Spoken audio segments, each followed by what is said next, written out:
Welcome to Ms. Evans's European History. Kings will rise, revolutions will erupt, ideas will change the world, and together we'll discover the people and ideas that transformed Europe. In the 17th century, Central Europe showed very different models of government. The Habsburg rulers of Austria and the Hohenzollerns in Prussia pushed toward absolutism, strengthening their own states. At the same time, the Holy Roman Empire as a whole remained fragmented, since the emperor, usually a Habsburg, had little real power over its many small states. Meanwhile, Poland was weak under its noble republic, where nobles limited the king's authority. These contrasts shaped the future balance of power in Europe. The Habsburgs held the title of Holy Roman Emperor almost continuously from 1438 to 1740, but the title was elective and depended on selection by the Holy Roman Empire's prince-electors.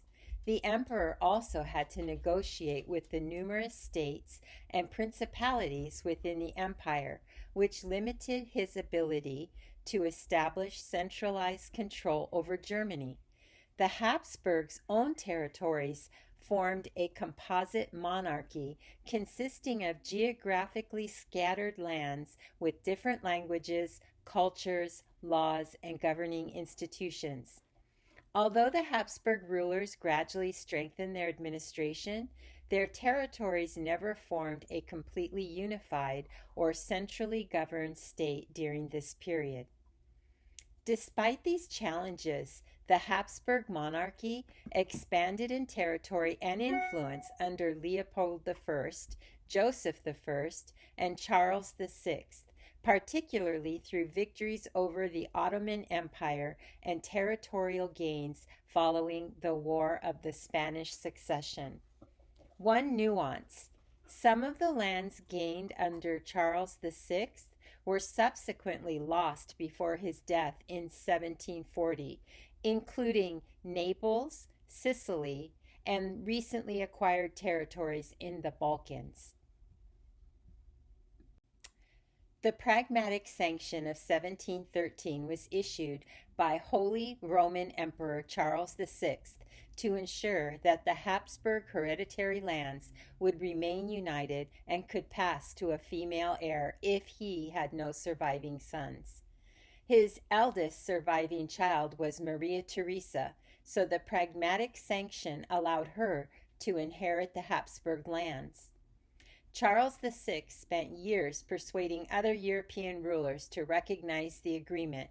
However, after his death in 1740, several rulers challenged Maria Theresa's inheritance and attempted to seize Habsburg territory, beginning the War of the Austrian Succession, which lasted from 1740 to 1748. In 1740, Frederick II of Prussia invaded the wealthy Habsburg province of Silesia. Maria Theresa preserved control over most of her inheritance, but Prussia gained most of Silesia, intensifying the long rivalry between Austria and Prussia. Maria Theresa is one of my favorite monarchs. She had 16 children while governing the Habsburg monarchy and took close interest in their education, conduct, and futures. At the same time, she was a determined ruler who strengthened the monarchy through important administrative, financial, military, and educational reforms. She also arranged politically advantageous marriages for several of her children to strengthen Austria's relationships with other European powers. One of her daughters was Marie Antoinette, and I think you know what happened to her. If not, stay tuned because we will revisit her story when we study the French Revolution. Frederick William of Prussia, also known as the Great Elector, ruled from 1640 to 1688. Frederick William overcame resistance from provincial assemblies and imposed regular taxes to finance a strong permanent army. The Junkers, the landowning nobility of Brandenburg, Prussia, supported the elector's government and supplied officers for his army. In return, Frederick William protected their privileges and strengthened their authority over the peasants working on their estates. Serfdom was legally different from slavery, but it was a coercive labor system. Serfs were bound to the land, owed labor and other obligations to their landlords, and could not freely relocate without permission. The alliance between the elector and the Junkers strengthened the army, weakened the political influence of the representative assemblies, and expanded centralized royal authority.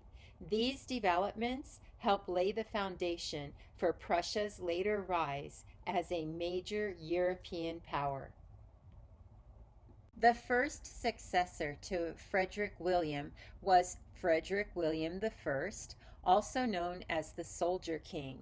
He was a highly effective organizer who strengthened Prussia's centralized government and greatly expanded its army, making it one of the most disciplined and powerful military forces in Europe.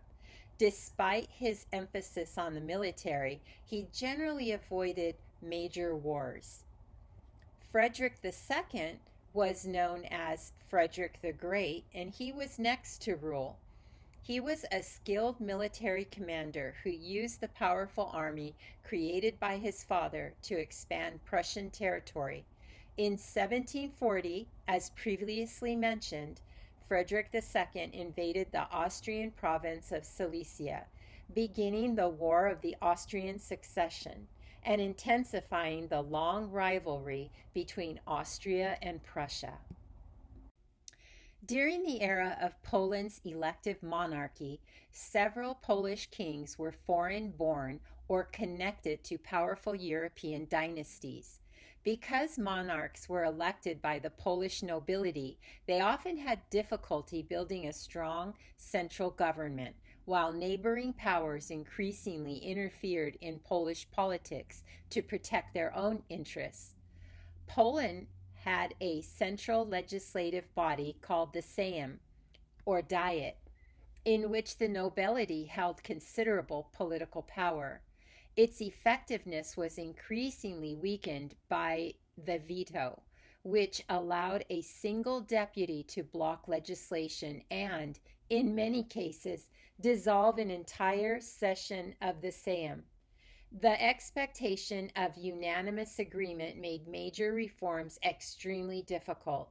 Russia, Prussia, and other foreign powers sometimes pressured or bribed deputies to use the veto, helping to keep the Polish-Lithuanian Commonwealth politically weak. In the late 18th century, Russia, Prussia, and Austria divided the Polish-Lithuanian Commonwealth through three partitions in 1772, 1793, and 1795. After the third partition, Poland ceased to exist as an independent state. Although temporary Polish political entities appeared during the 19th century, a fully independent Poland was not restored until 1918, approximately 123 years later. It's important to note that the partitions were not solely caused by Polish political weakness.